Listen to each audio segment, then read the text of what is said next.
네, 이번 시간에는 부킹닷컴 블로그에 소개가 된 A/B 테스트 사례를 하나 소개해 보려고 하는데요. 이 글이 원글인데 간단하게 요약을 해보면은 이렇게 UX 카피라이터, 그리고 프로덕트 매니저, 그리고 이제 프로덕트 디자이너가 이제 본인인 것 같아요. 이분이 소속이 된 온보딩 팀이 있는데 무엇을 온보딩 하냐면은 실제로 부킹닷컴에서 이제 숙소를 판매하고 싶어 하시는 숙박업주분들이에요. 그분들을 한 200만 정도가 이제 어떻게 부킹닷컴에 성공적으로 안착을 하게 되었는지 그 온보딩 사례를 몇 가지 소개하고 있습니다. 그래서 이제 이 글에서는 대표적인 사례 두 가지를 소개하고 있는데 내용이 좀 많아서 저는 이 중에서 여기에 있는 실제로 수치화돼서 나오는 요 팝업 온보딩 사례를 소개를 해보도록 하겠습니다. 이 화면을 먼저 설명을 드리면요. 일단은 저희가 숙박업주고 가정을 좀 해볼게요. 저희가 숙박업주이고 부킹닷컴에 처음 가입을 했어요. 그럼 실질적으로 이제 상품을 세팅을 해야 되는데 숙박 같은 경우는 요 캘린더 쪽에서 제어하는 게 굉장히 중요해요. 그래서 캘린더에서 뭐 가격도 세팅을 하고 뭐 판매, 비판매 뭐 이런 것들을 설정을 하거든요. 그래서 이제 캘린더를 잘 사용하는 것들이 이제 판매와도 직결이 되기도 하는데요. 그때 저희가 처음 이 캘린더 페이지 진행했을 때 이 뜨는 요 모달이 이 모달이었던 것 같아요. 그래서 이제 Welcome to your calendar라고 해가지고 이 페이지에 처음 접근을 했을 때 이제 여기서는 어떤 기능들을 하고 있는지를 소개하고 있고요. 이 제품팀에서 처음 유도했던 것들은 여기 Show me the basics 버튼을 클릭을 해서 좀 더 자세한 안내를 이제 받아가면서 이제 온보딩을 효과적으로 하는 걸 기대했었는데 실제로 이제 데이터를 까보니까 이쪽에서 많은 이탈이 발생했다라고 해요. 그래서 이제 실험을 두 가지를 해봤고 그 케이스를 소개하고 있는데요. 그래서 첫 번째 가설은 뭐였냐면은 이 온보딩 팝업에 버튼이 너무 많은 건 아닌가라는 가설이 있었다고 합니다. 여기 보시면은 Show me the basics라고 이제 저희가 유도하는 버튼이 있고요. 옆에 보시면은 스킵 버튼이 있고 또 위에 보면 닫기 버튼이 있어요.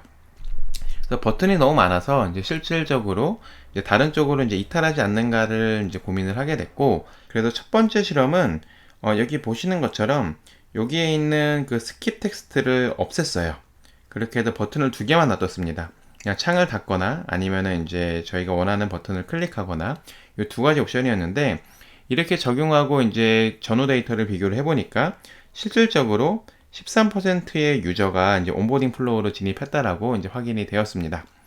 그런데 이제 이걸로도 조금 애매한 부분이 있어가지고 또 다른 실험을 하나 더 해보는데요. 그 두 번째 가설은 뭐였냐면은 버튼보다도 여기에 있는 요 메시지에 문제가 있는 건 아닐까라고 생각을 해서 요 메시지를 바꿔봤습니다. 그래서 비교해보면은 뭔가 달라진 게 확 보이죠.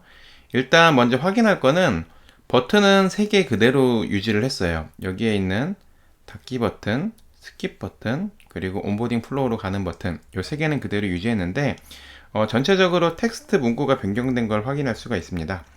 그래서 이제 이전에 있는 텍스트는 어떤 내용이었냐면은 이 캘린더에서 할 수 있는 기능들 중심으로 소개를 했어요. 그래서 이렇게 이 캘린더에서는 어떤 것들을 할 수 있다라고 나열을 했는데 그 다음에 문구를 바꿔본 거는 약간 조금 더 가치 중심으로 이야기를 했습니다. 이 캘린더를 사용하면은 너한테 어떤 이득이 있어, 약간 이런 문구라고 보시면 되는데요. 예를 들면 이런 식의 내용입니다. 당신이 뭐 경험자이든 아니면 비기너, 초심자이든 이 가이드를 잘 따르면은 너는 예약을 좀 더 많이 받을 수가 있고, 그리고 좀 더 너의 시간을 아껴줄 수가 있다. 그러니까 이런 식으로 이제 문구를 바꿨어요. 다시 한번 좀 정리해보면은 기존의 이제 텍스트는 이 캘린더 페이지에는 A, B, C, D이라는 기능이 있습니다. 한번 둘러보시길래요. 약간 이런 메시지였다면은 요 두 번째 바꾼 문구는 요 캘린더를 사용하면은 너는 예약을 조금 더 많이 받을 수가 있고 그리고 너의 시간을 줄여줄 수 있어. 한번 둘러보지 않을래? 약간 이런 맥락이라고 봐주시면 돼요. 그래서 이렇게 해서 전후 데이터를 비교를 해봤더니 실제로 50%의 유저가 온보딩 플로우로 진입을 했다고 합니다. 여기를 통해서 알 수 있는 것들은 저희가 요즘에도 좀 많이 강조하고 있는 것들이 이제 UX 라이팅, 테크니컬 라이팅 이제 이런 것들을 이야기를 많이 하는데 실질적으로 왼쪽에 있는 것처럼 어떤 장애 요소를 제거해서 원하는 액션을 실행을 시킬 수도 있지만 그거보다는 오히려 이제 이거를 왜 해야 되는지 명확한 당위성을 주는 것들이 더 중요하다는 것을 주장하고 있어요.